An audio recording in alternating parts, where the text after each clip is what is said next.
তিন বিভাগ থেকে কি একজনও নেই যিনি মন্ত্রণালয় চালানোর যোগ্য? প্রশ্ন রেখেছেন বৈষম্য বিরোধী ছাত্র আন্দোলনের সমন্বয়ক সার্জিস আলম। থাকছে বিস্তারিত। প্রতি উত্তরে বলেন উপদেষ্টা শারমিন মুর্শিদ, এটা বৈষম্য নয়, আপনারা অঞ্চল দিয়ে দেখা বন্ধ করুন। থাকছে বিস্তারিত। এদিকে লেবাননে ইসরায়েলি হামলায় একদিনে 59 জন নিহত। থাকছে বিস্তারিত। এবার বিস্তারিত। অন্তর্বর্তী সরকারের উপদেষ্টা পরিষদ নিয়ে ক্ষোভ প্রকাশ করেছেন জুলাই স্মৃতি ফাউন্ডেশনের সাধারণ সম্পাদক সার্জিস আলম। তিনি বলেন, চট্টগ্রাম বিভাগ থেকে 13 জন উপদেষ্টা দেওয়া হয়েছে, কিন্তু রংপুর, রাজশাহী ও ময়মনসিংহ বিভাগ থেকে কাউকে উপদেষ্টা করা হয়নি। তিন বিভাগ থেকে কি একজনও নেই যিনি মন্ত্রণালয় চালানোর যোগ্য? অঞ্চল বৈষম্য আমরা সমর্থন করি না। আজ শনিবার রংপুর জেলা শিল্পকলা একাডেমি মিলনায়তনে শহীদ পরিবারের পাশে বাংলাদেশ শীর্ষক অনুষ্ঠানে যোগ দেওয়ার আগে সাংবাদিকদের প্রশ্নের জবাবে এসব কথা বলেন সার্জিস আলম।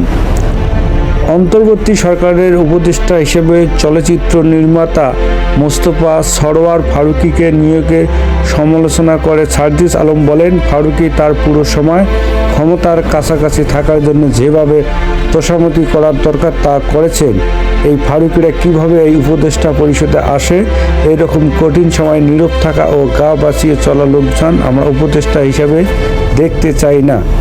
ঢাকা বিশ্ববিদ্যালয় ছাত্র সংসদের সাবেক সমাজ কল্যাণ সম্পাদক ও জাতীয় নাগরিক কমিটির সদস্য সচিব আক্তার হোসেনকে উপদেষ্টা করার দাবি এই বিষয়ে সার্জিস আলম বলেন, বিগত ফ্যাসিস্ট সরকারের আমলে অনেকবার আক্তার হোসেনের রক্ত ঝরেছে। তিনি প্রতিদিন আন্দোলনের সঙ্গে ছিলেন, তার এই অবদান অস্বীকার করার সুযোগ নেই। জুলাই অভ্যুত্থানের পর মামলা বাণিজ্য নিয়ে প্রশ্ন করলে সার্জিস আলম বলেন, মামলা বাণিজ্য শুধু রংপুর নয়, সারা দেশে চলছে। আমরা আমাদের জায়গা থেকে কঠোরভাবে বলতে চাই, আমরা শহীদ ও আহতের ভাইদের নিয়ে মামলা বাণিজ্য চলবে না। মামলার টাকা দিয়ে নাম দিচ্ছে, টাকা নিয়ে নাম কাটাচ্ছে। এই ব্যবসা থেকে সামগ্রিকভাবে সবাইকে বেরিয়ে আসার আহ্বান জানান। অন্তর্বর্তী সরকারের সমাজ কল্যাণ উপদেষ্টা শারমিন এস মুর্শিদ বলেছেন, তারা সরকার আঞ্চলিকতায় বিশ্বাস করে না। দেশের প্রয়োজনে অন্তর্বর্তী সরকারের প্রধান উপদেষ্টা নোবেলজয়ী ডক্টর মোহাম্মদ ইউনূস যাকে প্রয়োজন মনে করেছেন তাকে উপদেষ্টা হিসেবে নিয়োগ নিয়েছেন। আজ শনিবার দুপুরে রংপুর জেলা শিল্পকলা একাডেমি মিলনায়তনে জুলাই শহীদ স্মৃতি ফাউন্ডেশনের চেক বিতরণ শেষে সাংবাদিকদের সঙ্গে আলাপকালে শারমিন মুর্শিদ এসব কথা বলেন। এই সময় মৎস্য ও প্রাণী সম্পদ উপদেষ্টা ফরিদা আক্তারও সাংবাদিকদের সঙ্গে কথা বলেন। শহীদ পরিবারের পাশে বাংলাদেশ শীর্ষক একই অনুষ্ঠানে যোগ দিয়েছিলেন জুলাই স্মৃতি ফাউন্ডেশনের সাধারণ সম্পাদক ও বৈষম্য বিরোধী ছাত্র আন্দোলনের অন্যতম সমন্বয়ক সার্জিস আলম। অনুষ্ঠানটি ছিল দুপুর 12টার দিকে। অনুষ্ঠান শুরুর আগে 10:50 দিকে সার্জিস আলম সাংবাদিকদের বলেন, চট্টগ্রাম বিভাগ থেকে 13 জন উপদেষ্টা দেওয়া হয়েছে, কিন্তু রংপুর, রাজশাহী ও ময়মনসিংহ থেকে কোনো উপদেষ্টা নিয়োগ করা হয়নি বলে ক্ষোভ প্রকাশ করেন। লেবাননের বিভিন্ন জায়গায় গতকাল শুক্রবার ইসরায়েলে চালানো বিভিন্ন হামলায় কমপক্ষে 59 জন নিহত হয়েছেন। আহত হয়েছেন আরও 182 জন।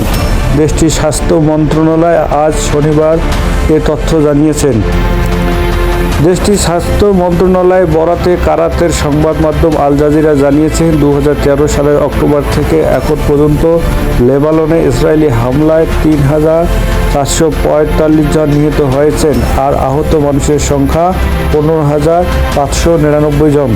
গত বছর 7 অক্টোবর গাজার যুদ্ধ শুরুর পর থেকে লেবাননে এর সময় হামলা চালিয়ে আসছিল ইসরায়েল। তবে 1 মাসেরও বেশি সময় ধরে তারা লেবাননে সশস্ত্র সংগঠন হিজবুল্লাহর বিরুদ্ধে ধারাবাহিকভাবে জোরালো হামলা চালাচ্ছে স্থল অভিযানেও।